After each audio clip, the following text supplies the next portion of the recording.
Assalamualaikum warahmatullahi wabarakatuh. Perkenalkan, saya Aisyah Al-Mahaira dari kelas 11 akan menjelaskan tentang Khalifah Abu Bakar As-Siddiq. Abu Bakar As-Siddiq itu lahir 2 tahun setelah tahun gajah bertepatan dengan tahun kelahiran Rasulullah. Nama aslinya adalah Abdullah, ia dijuluki Bakar, yang artinya unta yang masih muda. Nama lengkapnya adalah Abu Bakar bin Abu Quhafah bin Murrah bin Ka'ab bin Luwai bin Khalid bin Fihr. Pada masa jahiliyah, Abu Bakar itu adalah teman akrabnya Rasulullah. Dia selalu menemani Rasulullah berdagang ke negeri Syam. Pada usia dewasa, Abu Bakar itu menjadi penduduk Quraisy yang sangat banyak pengetahuannya. Dia itu seorang saudagar kaya raya dan selalu menepati janji yang berakhlak mulia. Dia juga dikenal dengan orang yang cerdas, bijaksana, dan lemah lembut. Saat usia balik itu, beliau tidak menyembah berhala. Abu Bakar itu sangat menyadari betapa batil dan semrawutnya kehidupan Mekah saat itu. Ketika Rasulullah diisrokan dari Masjidil Haram ke Masjidil Aqsa, itu banyak yang bertanya tentang kebenaran peristiwa. Terus juga banyak yang diantara mereka mendustakan Muhammad. Tapi tidak dengan Abu Bakar. Abu Bakar itu mempercayai dan mengimani sehingga ia diberi gelar As-Siddiq. Dalam peristiwa ke Madinah itu, Abu Bakar itu mendapat kehormatan untuk menemani Rasulullah menjadi salah seorang yang berada di gua dalam membela Islam. Terus Abu Bakar itu tidak mengikuti peperangan, dan juga Abu Bakar itu diperintahkan oleh Rasulullah untuk memimpin rombongan haji pada tahun ke-9 Hijriah. Ketika Rasulullah sakit, Abu Bakar itu diperintah untuk menjadi imam sholat bagi kaum muslim. Terus pengangkatan Rasulullah itu setelah terdengar kabar bahwa Rasulullah itu meninggal dunia. Banyak kaum muslim yang bingung karena siapa yang akan menjadi penggantinya Rasulullah. Tapi ada juga yang tidak menerima jika Rasulullah itu telah meninggal dunia dan menganggap bahwa Rasulullah itu masih ada.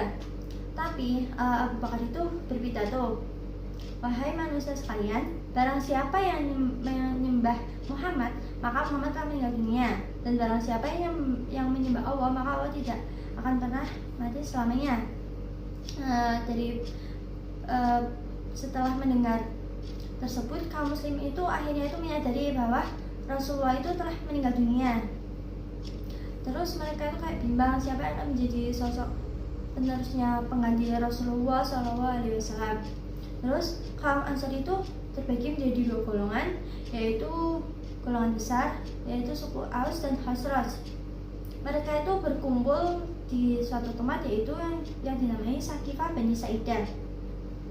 Mereka itu menunjuk Sa'ad bin Ubadah untuk yang menggantikan Rasulullah.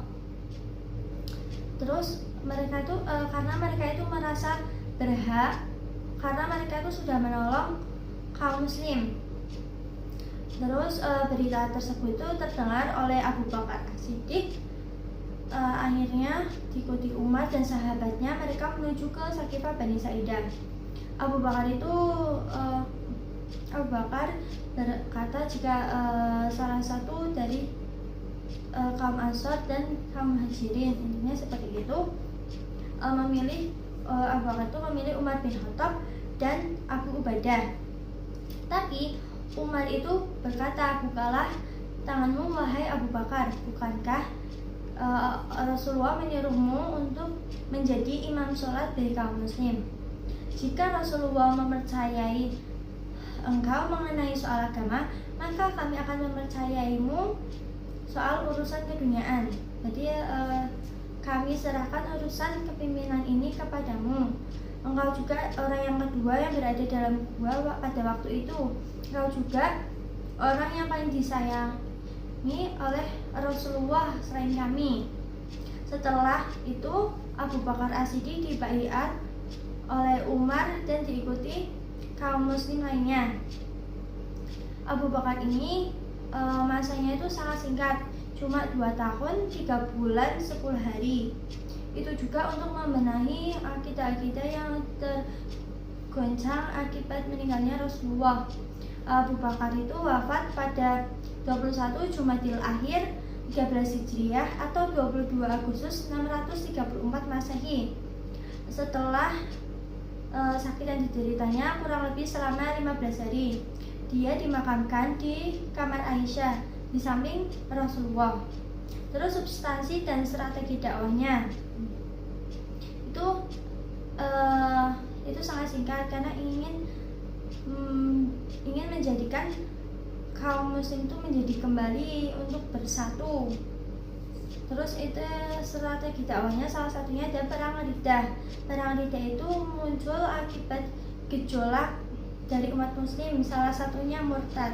Itu mereka tuh menyatakan mereka tuh keluar agama Islam, tapi mereka itu masih ada yang mengimani dan menunaikan sholat, tetapi tidak dengan menunaikan zakat, karena meninggalnya Rasulullah itu dianggap oleh mereka meninggalnya Rasulullah itu berarti menggugurkan kewajiban mereka.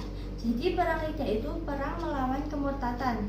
Terus yang kedua ada kodifikasi Al-Quran. Itu tuh karena perang Riddah jadi banyak yang banyak korban, salah satunya menghafal Al-Quran. Terus dikhawatirkan, terus Umar bin Khattab itu memberikan saran kepada Abu Bakar untuk mengumpulkan ayat-ayat Al-Quran.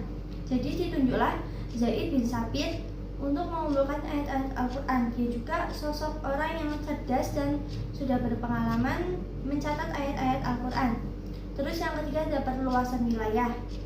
Itu Abu Bakar itu merealisasikan cita-cita Rasulullah SAW untuk mengirim ekspedisi ke perbatasan Syria. Terus mengirim 5 divisi. Itu pertama ada Abu Ubaidah bin Jarrah itu ke Hims dan Humah. Yang kedua ada Yazid bin Abu Sufyan itu ke Damaskus. Yang ketiga ada Syurahbil bin Hasanah itu ke Yordania.